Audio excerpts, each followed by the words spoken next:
请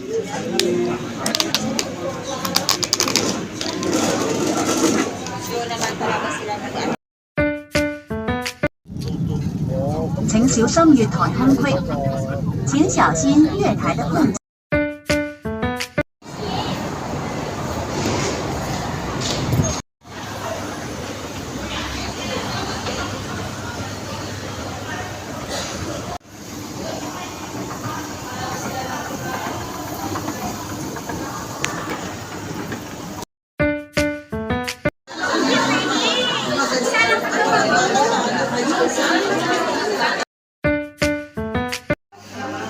Mental health, growth mindset. Trainings na ito naman ay isa sa mga inyong ina-attend ngayon. So hopefully, hindi man siya sa usaping pera, but definitely makagain kayo ng mga knowledge, no? Yung mga ibang mga i-share na ating mga resources paper today sa inyo. So before we start,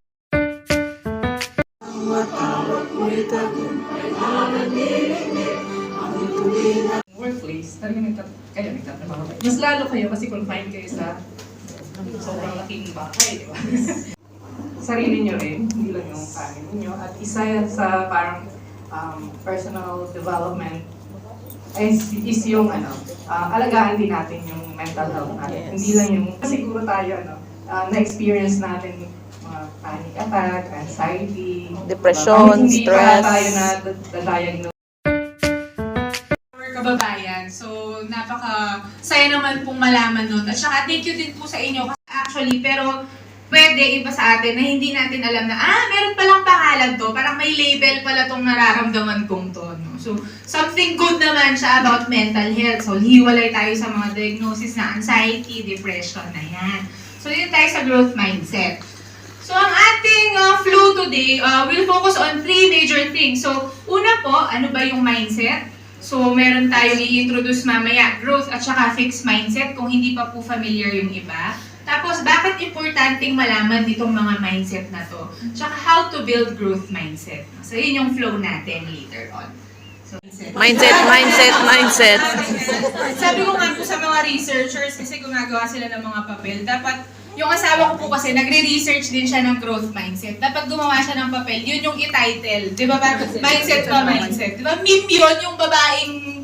Mindset ba? Ito yung mindset ko. Kasi matagal na siyang nasa utak natin. So, ibig sabihin, natural na siya nasa atin. So, pag may mga nangyari sa atin, automatic na silang lumalabas. So, they shape how we see challenges, yung mga pagsubok, problema, and then they also shape how we see ourselves. So because of this mindset, na-shape niya yung paano ko makita yung sarili ko, paano ko makita yung mundo, pati yung ibang tao. So actually, mindset is not only about yourself, but also you can have mindset about other people. Even sa mga katabi nyo, sa mga friends nyo, sa employer nyo, sa alaga nyo. Topic for today, no? Itong growth mindset. Later on, we'll learn more about it. Pero, parang it shows kung hindi natin binago yung pag-iisip natin 10 years ago, 20 years ago, probably andun pa rin tayo. Baka si Ma'am Lerma, baka hindi natin siya katsikahan ngayon. Nasa bahay siya, nanonood ng K-drama, hindi natin alam. Wala ako dito kasi nasa Pilipinas, hindi ako teacher, FA pa rin ako, yung mga ganon. So ngayon, we'll learn about them, no? Unahin muna natin yung fixed mindset. So fixed mindset, yan. So yun ang fixed mindset, no? The belief that abilities and intelligence are unchangeable and they stay the same over time.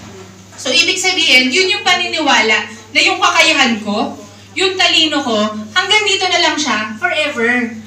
Hindi na siya magbabago. Or pwede akong may malaman na ako, konti, iilan, pero technically, yung talino ko, yung abilities ko, ano na lang siya, parang stable na siya dito. Hindi na siya masyadong tataas, hindi rin siya masyadong bababa. Stable siya dito kasi may iba yung language nila, Cantonese. So, pwede mo sabihin, hindi ko talaga maintindihan, hindi ako magaling sa language. Pwede din siya, naku, hindi ako marunong mag-alaga ng bata. Ganyan. Developed over time. Paano? Through learning, effort, and experience. Tapos later on, mas malalaman pa natin natin to, no? Paano ba? Anong factors pa yung makakatulong natin? Going with things are hard. So, tuloy-tuloy lang. No? Okay lang pag nagkakamali, okay lang pag mahirap kasi kakayanin naman after. So, pero example, yung kanina, ano siya, di ba, parang, ay, hindi naman ako magaling sa language eh. Pero ito, parang, unti-unti ko pang pinag-aaralan yung Cantonese. So, yan. Tapos, mas gumagaling ako mag-alaga ng bata habang tumatagal. Mas gagalingan ko pa sa susunod. Pinagtabi lang sila para makita natin talaga yung difference ng growth at saka ng fixed mindset. So again, beliefs, pag fixed mindset, yung skills are born. You cannot learn and grow. So they're kind of stable, unchangeable. Whereas sa growth mindset naman, yung skills, they can be built and then you can learn and grow as well. Tapos ang focus ng fixed mindset, ito, yung performance at saka yung outcomes. So, di ba, pag ang mga bagay, meron pa nga siya, parang the end does not justify the means. Related ba yun? But anyway, di ba, pag meron tayong ginagawa, process yan eh, no?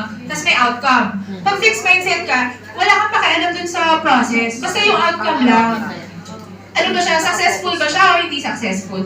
Eh, ano naman ngayon? Kung alam, ano naman ang tawag dito, ano naman ngayon kung ba't natin pinag-aaralan ng mindset? So, why mindset matters? So, meron akong mga i-share lang sa inyo. No? Ito medyo very technical sila ng konti. So, impact of mindset across different contexts. So, ano yung epekto ng mindset sa iba-ibang settings? So, meron tayong ibang samples dito. No? Meron po silang study na ginawa sa mga kumpanya, Fortune 500, Fortune listahan ng mga kumpanya, para mga top 1,000 companies na nagge-generate ng maraming income. So usually, ano to, Western context sa Amerika, ganyan. So yun yung Fortune 1,000, yung mga top 1,000 companies. Yung Fortune 500 companies naman, sila yung top 500. So ano yung mga example nito? Google. Yes, Google, Apple, Meta. Yan, ang Facebook under siyang Meta, di ba? WhatsApp, in workplace. So pag na-feel ng mga empleyado na merong growth mindset sa kumpanyang ito, mas masaya sila. Naapektuhan niya yung motivation ng mga bata kung gusto ba nilang pumasok or hindi. No? Tapos, kung paano din sila mag-respond sa mga academic difficulty. Ano ba yung mga academic difficulty na pwede nilang maranasan? Kung babagsak sila sa mga exams nila, sa Hong Kong, DSE, di ba? Meron po ba malleable? Familiar po ba kayo sa term na malleable? Malleable siya yung, baka mali example ko. Yung mga growth mindset na parents, mas engaged sila sa educational experiences. Meaning, hindi lang nila pinapabayaan yung mga anak nilang mag-isa na, o mag-tutor ka ha, parang gano'n. Kasama sila dun sa learning process. Pati sila nakikilaro, o kaya kung may tutor sila, gusto ko yung reaction ni ma'am, parang hindi na. Baka naman may fixed mindset yung mga empleyado. Sila dun sa may mga anak na nagde-develop ng emotional problems. So ito na yung mga depressed, anxious, yung mga ganun, no? So, meron silang mga possibilities na ganun. Pero we have to, hindi naman sila parang generalizable. Parang dahil na-find siya sa isang study na to, applicable na siya sa lahat. Pero may chance lang, kasi multiple studies din po yung ginagawa, na itong mga mindset na ganito, related nga sila. It was conducted among nurses na nag-aalaga ng mga matatandang may demensya. Meron po ba, si ma'am, may demensya po ba yung inaalagaan lang ha? Since 2011. In Hong Kong. So, kukunting chika lang ako, no? So, ako po, actually ngayon, master student ako sa special education. 4 years, kakatapos or kakagraduate ko lang sa undergraduate ko or bachelor's ko sa EDU din, sa Education University of Hong Kong. Special education din. Pero sa Pilipinas po, nag-graduate na ako, psychology. Tapos, nagtrabaho ako for 6 years ba? Parang around 6 years sa HR. So, recruitment, interview. After nun, dun na nga ako nag-arte-arte at ako'y nag-cabin crew. No? So, pinasukan ko lahat yan. PALX, AirAsia, pinakamatagal ako sa AirAsia. Tapos, ako na advocacy of foreign domestic workers in Hong Kong in supporting children with special educational needs. So, ayan, ano nga ba yung mga statistics ko nun? Ang foreign domestic workers sa Hong Kong ay nasa 400,000 ata. Tapos majority nun ay Pilipino. Hindi growth mindset ng worker sa sarili niya, kundi sa abilities ng bata. Kung naniniwala po ba yung foreign domestic worker na kaya pa mag-improve ng batang may autism, parang ganun siya, no? Tapos, tinignan ko ba, kung related ba ito sa self-efficacy ng worker? Self-efficacy is yung kumpiyansa, no? Yung confidence ko na gawin yung trabaho ko, na kaya ko siyang alagaan. So, yun yung tinignan ko. Kung positively correlated. Medyo technical to. Pero ang ibig sabihin po ng positively correlated, same sila ng direction. No? Kung mataas yung growth mindset ng worker sa abilities ng SEN, so yung naniniwala ako na, kaya pa mag-improve ng abilities niya kahit may autism siya. Mataas din yung kakayahan ko. Kaya ko siyang alam. So it means that believing that abilities can be improved pertaining to the abilities of the child with special needs helps foreign domestic workers feel more confident in supporting them. So mas mataas ang growth mindset, mas kumpiyansa ako. Children with special educational needs. Parang ano ka ba? Optimistic ka ba?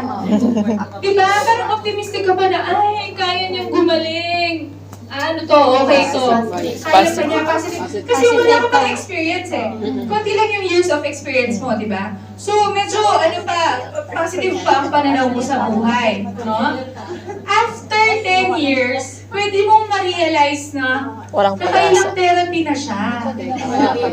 May development, pero although ano rin to depende siya dun sa therapy na binibigay ng parent. Pwede din naman kasi yung therapy na binibigay hindi rin naman talaga effective. Or hindi natin alam, dun sa 10 years na yon, hindi na mindset yung tumutulong sa'yo para sa trabaho mo. More on practical skills mo na. Yung mga natutunan mo na kaya mong gawin in practice. So sila na yung tumutulong sa'yo, hindi na yung mindset mo. No? So ganun siya. So experience, actually, the very short answer is yes. Mindset can be changed. I have another question. Is it bad to have fixed mindset? Yes. Depende. Yes, may depende. Depende sa situation. Ano, sige. Sino nagsasabi ko sa inyo na related ulit sa aking thesis? Kasi bakit nga ba may mga ganun, no? Bakit nga ba minsan fixed mindset tayo dito sa ganitong bagay? Sa teacher, perfect! So experience is the best teacher. No? Dahil sa experience, marami tayong natututunan. So specifically, it teaches us what effort means.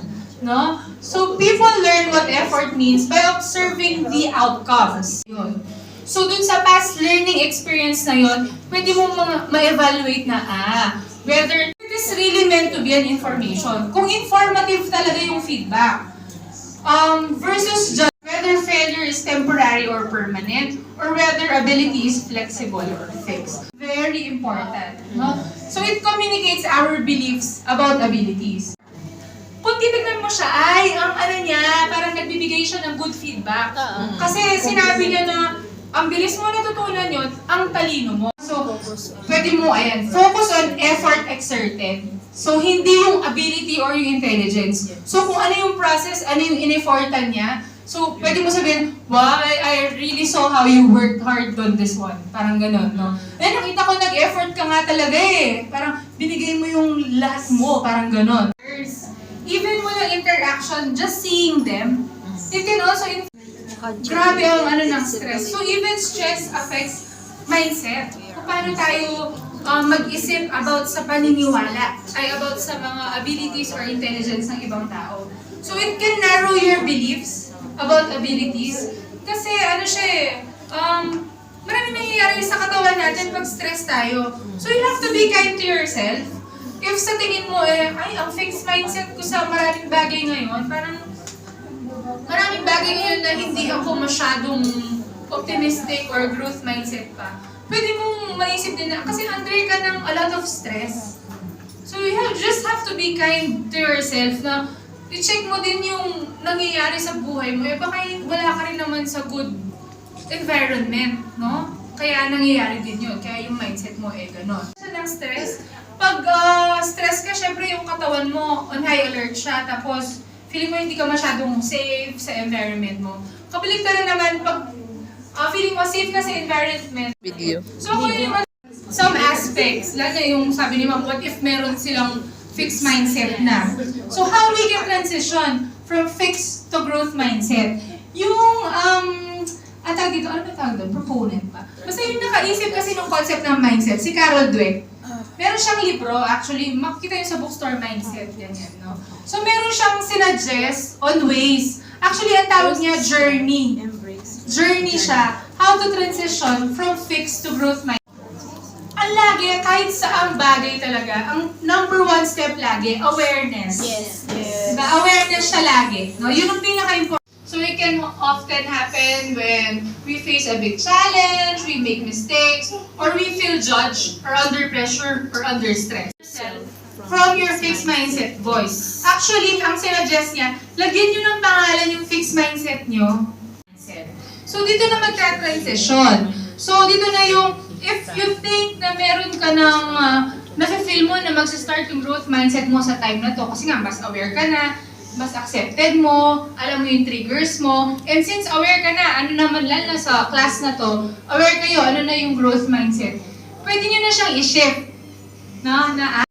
Assignment na lang siya, pero hindi siya graded. Hindi nyo kailangan bumalik dito at mag-submit ng paper. Gusto ko lang i-try nyo sa sarili nyo. No? Na, if you can think of one skill that you want to improve, meron ba kayong mga skills ngayon na hindi ko kaya to, pero gusto ko talaga siyang i-try. For example ako, actually gusto kong magluto talaga. Ay, parehas tayo. Hindi ako Ikaw din nagluto. ba? Ay, ayoko talaga nagluto. Ang nakaka-stress ba? Galing ako sa Pampanga. Tapos lang nung seminar namin about some mental health.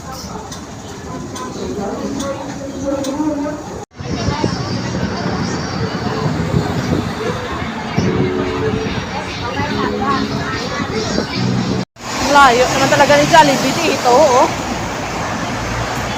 Galing pa ako sa Central Station. Tapos pupunta ako ng Jollibee sa kumain. And gutom na ako. 4 hours ng seminar. And then, ngayon, ako lang mag-isa. Bagay, sanay na naman tayo. Ayun, lakad alay na.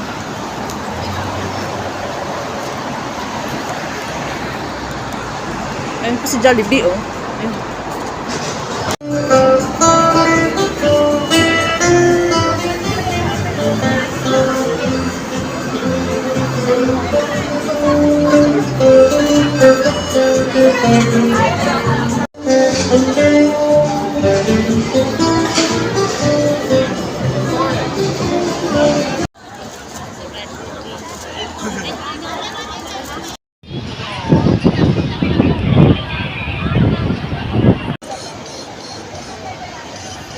Wala yung samot niya, oh.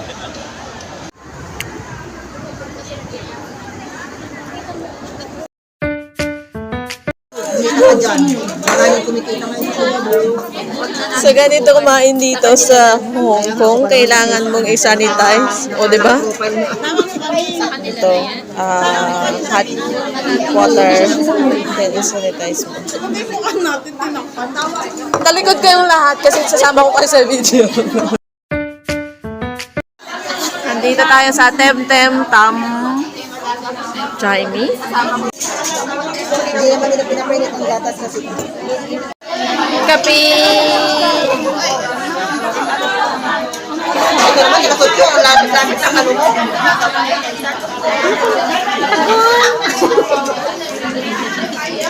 Hindi kasi may yung ameto kasi wala. Ito nga, lalo ba? Ay, mabait na may ampo. Sabagay, yun nga, mabait ang ampo. Pwede pa yung Kaya ba nila? Tapos nahulog yung cellphone, no? Ang galing. Sabaw. Sabi nung sila.